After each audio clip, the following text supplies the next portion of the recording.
Hello students. Good morning. कल मैं आपको ठोस की द्रव में विलेयता को प्रभावित करने वाले कारक के बारे में बताया था। आज मैं आपको गैस की द्रव में विलेयता को प्रभावित करने वाले कारक के बारे में बताने जा रहा हूँ। चलिए देखते हैं गैस की द्रव में विलेयता को प्रभावित करने वाले कारक। तो गैस की द्रव में विलेयता को प्रभावित करने वाले कारक 4 होते हैं। पहला आपका क्या है गैस तथा द्रव की प्रकृति। गैस तथा द्रव की प्रकृति मतलब गैस और द्रव की प्रकृति कैसी होती है, पहला ये होता है। दूसरा आपका क्या है ताप टेम्परेचर, और तीसरा आपका क्या है दाब प्रेशर, और चौथा आपका क्या है अन्य द्रव विलयन में अन्य पदार्थों की उपस्थिति। द्रव विलयन में अन्य पदार्थों की उपस्थिति। ठीक है बच्चों, चलिए इसमें हम पहला देखते हैं। पहला आपका क्या है गैस तथा द्रव की प्रकृति। ठीक है ना, तो देखते हैं गैस तथा द्रव मतलब गैस और द्रव की प्रकृति कैसी होनी चाहिए। गैस की प्रकृति कैसी होगी और द्रव की प्रकृति कैसी होगी, तो ये जो है गैस द्रव की विलेयता को प्रभावित कैसे करेंगे। ठीक है ना, तो जो गैस द्रव से क्रिया कर लेती है, ठीक है बच्चों, जो गैस द्रव से क्या करती हैं क्रिया कर लेती है या द्रव में आयनित हो जाती है, मतलब वो अपने आयन में टूट कर क्या होंगी मिल जाएंगी, वे द्रव में आसानी से विलय हो जाती हैं। ठीक है, तो वे गैस जो द्रव में क्या होती हैं क्रिया कर लेती हैं, फिर द्रव में आयनित होकर द्रव में क्या होती है आसानी से विलय हो जाती हैं। जैसे NH3CO2, जैसे NH3CO2 अमोनिया और कार्बन डाइऑक्साइड आदि, ये क्या होती है द्रव में आसानी से घुल जाती है। तो थोड़ा रिएक्शन देखिए, NH3 + H2, हमने क्या किया अमोनिया को जल में घोला, तो घोलने के बाद हमें क्या बनता है NH4OH क्या होता है बन जाता है। ठीक है ना, थोड़ा CO2 का भी देख लीजिए, कार्बन डाइऑक्साइड का। CO2 को जब हम क्या करते हैं जल में घोलते हैं, तो ठीक है ना, CO2 जब हम जल में घोलते हैं क्या बनता है H2CO3। ठीक है ना, अब इसमें जो HCl होता है ये आपका क्या है हाइड्रोक्लोरिक अम्ल है, ये भी क्या होता है गैस के रूप में भी होता है। ठीक है ना, तो हाइड्रोक्लोरिक अम्ल जो होता है, ठीक है ना, जो गैस है इसे नोट के रूप में आप समझेंगे। तो हाइड्रोक्लोरिक गैस जब जल में क्या किया जाता है, हाइड्रोक्लोरिक जल में क्या होता है आयनित हो जाता है। हाइड्रोक्लोरिक जल में क्या होता है आयनित हो जाता है। ठीक है, अतः जल में इसे क्या कर सकते हैं विलय है जाता है, या जल में क्या है विलय। इसको ध्यान रखिएगा बच्चों, ठीक है ना, इसको ध्यान में रखिएगा क्योंकि इसके बारे में कभी किसी ने कोई पूछ लेता है हमेशा। ठीक है ना, इसलिए इम्पोर्टेंट है। दूसरा नोट्स इसमें देख लीजिए, थोड़ा नोट दूसरा क्या है O3 नाम तो सुने होंगे, ओजोन जिसे कहते हैं आप, O3 ओजोन।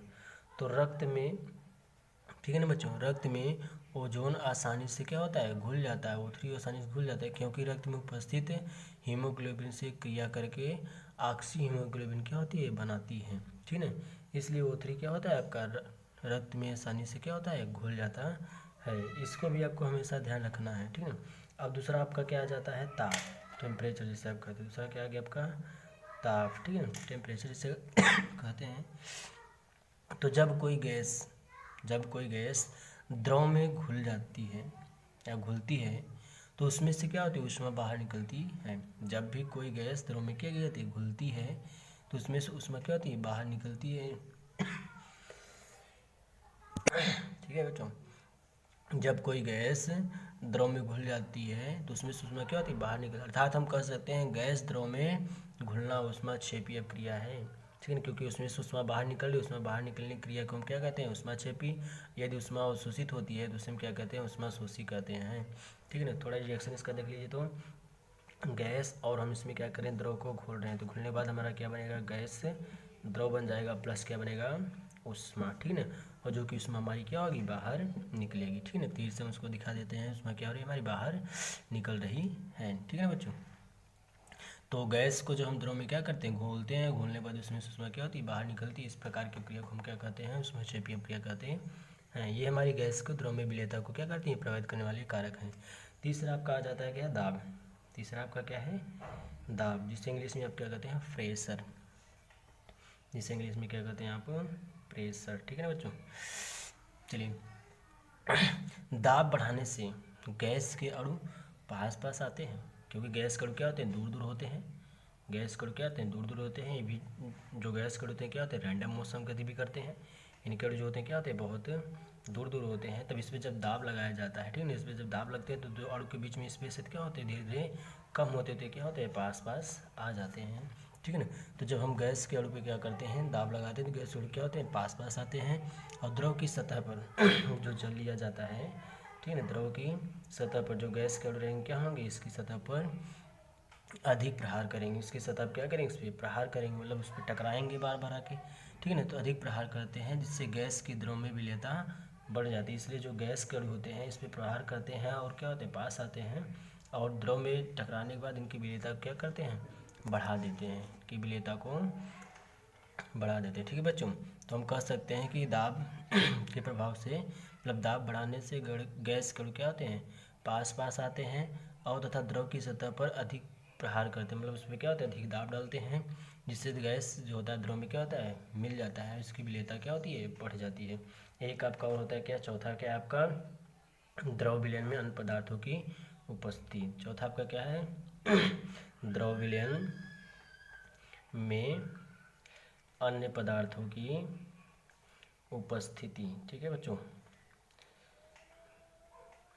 तो देखिए, कोई भी द्रव लेंगे हम, किसी भी द्रव में जब कोई अन्य पदार्थ क्या होता है, उपस्थित, द्रव में अन्य पदार्थों की उपस्थिति में गैसों की विलेयता क्या होती है, कम हो जाती है। क्योंकि अन्य पदार्थ होते हैं जब उसमें मिले रहेंगे तो गैस के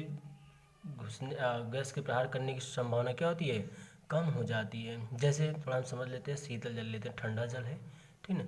ठंडे जल की बोतल में नमक डालने पर, ठंडा जल है उसमें हम जब नमक डालते हैं तो मन नमक डालने पर उसमें उपस्थित जो ठंडे जल की बोतल है उसमें उपस्थित CO2 गैस, उसमें जो CO2 gas, carbon dioxide gas होती है वो क्या होती है, बाहर निकल जाती है। इसलिए क्या होती है, इसकी विलेयता कम हो जाती है। तो हम कह सकते हैं द्रव विलयन में अन्य पदार्थों की उपस्थिति के कारण द्रव की विलेयता क्या होगी, कम होगी। तो थोड़ा फिर से एक बार इसको पूरा देख लीजिए। तो गैस तथा द्रव की प्रकृति में, पहला आपका क्या है, गैस तथा द्रव की प्रकृति में। गैस तथा द्रव की प्रकृति में क्या है आपका, जो गैस होंगे वो द्रव में आसानी से क्या होते हैं, घुल जाते हैं। ठीक है ना। इसकी विलेयता क्या होती है, बढ़ जाती है, और ताप से, ठीक है बच्चों,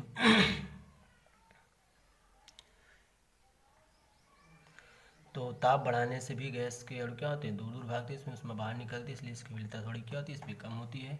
और दाब बढ़ाने पर गैस की विलेयता क्या होती है, गैस की द्रव में विलेयता क्या होती है, बढ़ जाती है। और द्रव विलयन में अन्य पदार्थों की उपस्थिति के कारण गैस की विलेयता क्या होती है, कम हो जाती है।